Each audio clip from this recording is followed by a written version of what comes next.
스티어 바이 와이어는 자동차의 조향 시스템에서 전통적인 기계적 연결인 스티어링 컬럼, 렉앤 피니언 등을 제거하고 전자 신호를 통해 조향을 제어하는 기술입니다.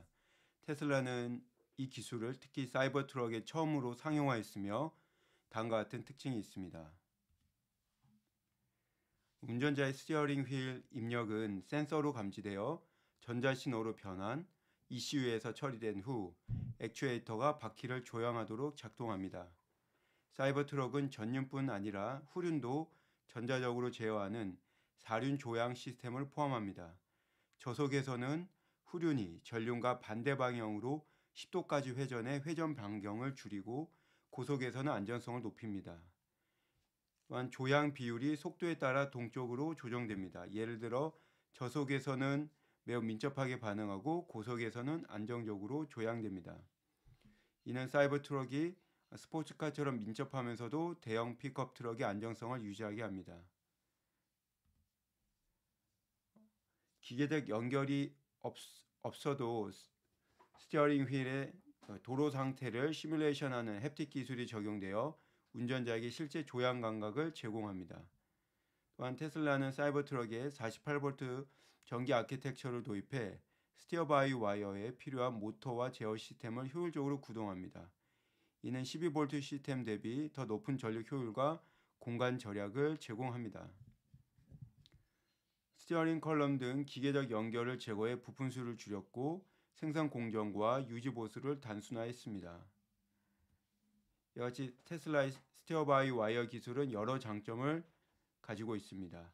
기계적 연결이 없어 도로의 진동이나 불규칙한 표면에서의 흔들림이 줄어들며 부드럽고 정밀한 조향이 가능합니다. 특히 저속에서 매우 빠른 조향 응답으로 좁은 회전 반경을 제공하며 고속에서는 안정성을 높입니다. 또한 스티어링 컬럼 없어 차량 내부 공간을 좀 더 효율적으로 활용할 수 있습니다. 예를 들어 요크 스타일 스티어링 휠이나 조이스틱 같은 혁신적인 조향 장치를 적용할 수 있고 캐빈 레이아웃을 자유롭게 설계할 수 있습니다. 기계적 부품 감소로 생산 비용과 시간을 절약하며 유지 보수도 단순해집니다. 이는 테슬라의 최소 부품, 최대 효율, 철학과 부합합니다. 스티어 바이 와이어는 FSD로의 전환을 촉진합니다. 기계적 연결이 없으면 자율주행 시스템이 스티어링을 좀 더 쉽게 제어할 수 있고 조향 데이터가 전자적으로 처리되므로 FSD와 통합이 용이합니다. 기계적 부품 제거로 차량 무게가 줄어들고 추가 공간을 활용해 배터리나 다른 전자장비를 배치할 수 있습니다. 다만 몇 가지 잠재적인 단점도 있습니다. 사트처럼 기계적 백업 시스템이 없으면 센서, ECU, 모터 등 전자 시스템 고장이 발생할 경우 조향이 불가능해질 수 있습니다. 테슬라는 해당 문제를 해결하고자 중복 설계 적용했습니다. 배터리의 전력 공급이나 소프트웨어 오류 발생하면 조향 마비될 수도 있습니다. 배터리 방전 시 어떻게 스티어링을 할 수 있냐라는 우려도 제기되고 있습니다. 테슬라는 48V 시스템과 중복 설계로 이 문제를 해결했습니다. 또한 기계적 연결이 없으면 도로 상태를 직접적으로 느낄 수 있는 피드백이 줄어들 수 있습니다. 햅틱 피드백 기술이 있지만 일부의 운전자는 기계적 스티어링보단 덜 직관적이라 느끼는 경우가 있습니다. 그리고 23년까지인 미국 등 일부 국가에서 기계적 조향 연결을 의무화하는 규정이 있었습니다. 최근 규제 변화로 스티어 바이 와이어가 허용되었습니다. 그러나 모든 시장에서 규제가 완화되지 않았으며 호주 등 일부 국가에서 여전히 기계적 백업이 요구될 수 있습니다. 초기 투자와 유지 보수 비용이 전통적인 기계식 조향보다 높을 수 있습니다.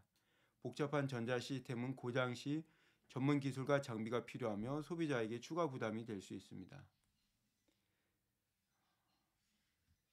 테슬라 외 자동차 제조사들이 스티어 바이 와이어를 본격적으로 도입하지 않은 이유는 여러 가지로 분석이 됩니다. 우선 기계적 연결이 없는 스티어 바이 와이어는 전자 시스템 고장에 대한 신뢰가 낮다는 인식이 있습니다. 예를 들어 인피니티는 13년 Q50 모델 초기 스티어 바이 와이어 시스템의 부정적인 피드백을 받아 기계적 백업을 유지하거나 전통적 조향으로 전환했습니다. 테슬라는 사이버트럭의 기계적 백업 생략했지만 이는 최소 실행 가능 제품 접근으로 인해 논란이 되었습니다. 스티어 바이 와이어는 센서, ECU, 액추에이터 등 복잡한 전자 시스템이 필요해 초기 개발 비용이 높으며 전자 시스템의 신뢰성을 보장하려면 중복 설계와 엄격한 테스트가 필요해 대량 생산 전까지 리스크를 감수해야 합니다. 많은 제조사는 아직 기술적 성숙도가 부족하다 판단하고 있습니다. 또한 전통적 조향에 익숙한 운전자들에게 스티어 바이 와이어는 낯설고 불안하게 느껴질 수도 있습니다.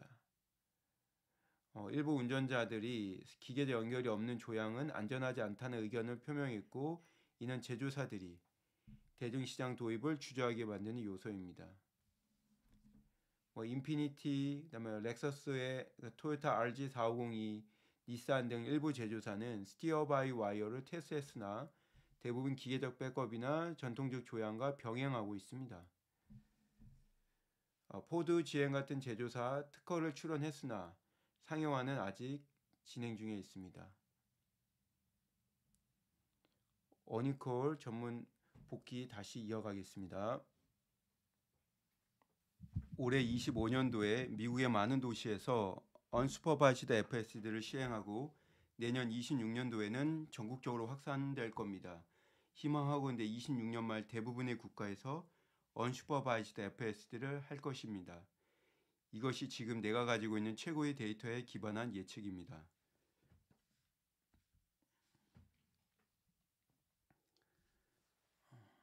감사합니다. 일론, 당신은 과거에 라이다에 대해 라이다는 독자적으로 문제 해결할 수 없고 어리석다 언급했었습니다. 당신은 나에게 다시 한번 물어라 해도 사용하지 않을 것이다 라고 말했습니다. 입장에 변함이 없나요? 일론, 네.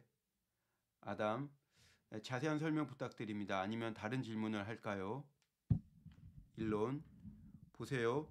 우린 차량 내 레이더가 있지만 비활성화 시켰습니다. 아담, 알겠습니다. 당신 미쳤다 생각합니다. 일론, 단언컨대 여러분이 슈퍼맨이 아닌 이상 인간은 눈에서 레이저 발사 없이 운전합니다. 인간은 단지 수동적인 시각으로 운전합니다. 인간은 눈과 신경망으로 운전합니다. 일종의 생물학적인 뇌신경입니다. 그래서 인간의 눈과 두뇌의 디지털 등가물은 카메라와 디지털 신경망 혹은 AI입니다. 전체적인 도로망이 왜 수동적 광학 신경망 기반으로 설계된 이유입니다. 전체적인 도로망이 설계된 방식이고 모두가 기대하는 바입니다. 다른 차량들이 그런 방식으로 주행하길 예상하는 겁니다. 이런 방식은 우리의 경쟁사들이 진행하고 있는 유지하기 매우 어려운 세분화된 지역별 솔루션과 정반대인 일반화된 범용 솔루션으로 완전히 자율주행 솔루션입니다. 라이다는 작동하지 않습니다. 일론, 라이다는 많은 문제가 있습니다. 라이다를 절대적으로 좋아하지 않는 건 아닙니다. 예를 들어 스펙스X의 드래곤은 라이다를 사용하여 우주정거장에 도킹합니다. 그건 제가 개인적으로 진두지휘한 프로그램입니다. 라이다에 대한 근본적인 반감이 있지는 않습니다. 단지 도로에서 자율주행용으로 잘못된 솔루션일 뿐입니다. 아담, 그렇죠. 라이다의 작동 방식을 이해하고 있는 것 같습니다. 일론, 레드 라이다를 독자 설계 제조했습니다. 제가 해당 프로젝트의 엔지니어링 과정을 감독했습니다. 드래곤의 라이다를 사용하기로 한 건 저의 결정이었습니다. 우주정거장과의 도킹을 위해 라이다 사용하는 해당 엔지니어링 프로젝트를 제가 직접 감독했습니다. 자율주행 차량에 라이다가 적합한 솔루션이라 생각했다면 사용했겠지만 그렇지 않습니다. 아담, 예, 알겠습니다. 후속 질문입니다. CES에서 일론 당신이 한 발언을 의역해 보면 향후 3년 혹은 4년 내에 그 어떤 AI라도 원자 관련 부문을 제외하고는 그 어떤 인지 작업을 수행할 수 있음을 의미합니다. 이 말인즉 트럼프 대통령 임기 만료 전 AI는 정말 빠르게 현실 세계에 광자와 원자의 영역으로 진입할 것을 의미합니다. 트럼프 행정부와의 협력을 감안했을 때 미국이 2030년까지 피지컬 AI에 대한 당신의 기대감을 실현하기 위한 제조 및 공급망 기반을 구축할 수 있는지에 대해 얼마나 확신하나요? 우린 꽤나 취약해 보입니다. 중국은 이미 미국이 1년에 제조하는 드론 이상을 하루 만에 제조하고 있고 얽히고 설킨 공급망과 관련 이슈 등 중국에 대해 당신이 트윗한 내용을 죄송합니다. 무의식적으로 나왔네요. X에 게시한 글을 봤습니다. 미국은 피지컬 AI를 실현하기 위한 제조 및 공급망 기반 구축을 위해서 무엇을 해야 하나요? 당신의 메시지는 뭔가요? 당신은 무엇을 할 수 있나요? 테슬라 주주와 관련된 건 뭔가요? 일론, 테슬라에서 명확하게 우린 제조업이 멋지다 생각합니다. 스페이스 X에서도 우리는 제조업이 멋지다 생각합니다. 그러나 일반적으로 나의 기업들, 나와 내 팀을 넘어서 유능한 미국인들이 미국에서 제조업을 다시 멋지게 만들 필요가 있습니다. 난 솔직히 사람들이 법과 금융 분야에서 제조 분야로 이동해야 한다 생각합니다. 이게 나의 솔직한 의견입니다. 칭찬과 비판 모두 포함입니다. 미국은 법률과 재무 분야에 과도한 재능이 있습니다. 제조 분야로 더 많은 재능이 이동해야 합니다. 테슬라에서 우린 지정학적 긴장감이 극에 달하더라도 우리의 제품을 계속 제조할 수 있음을 확실히 하고 있습니다.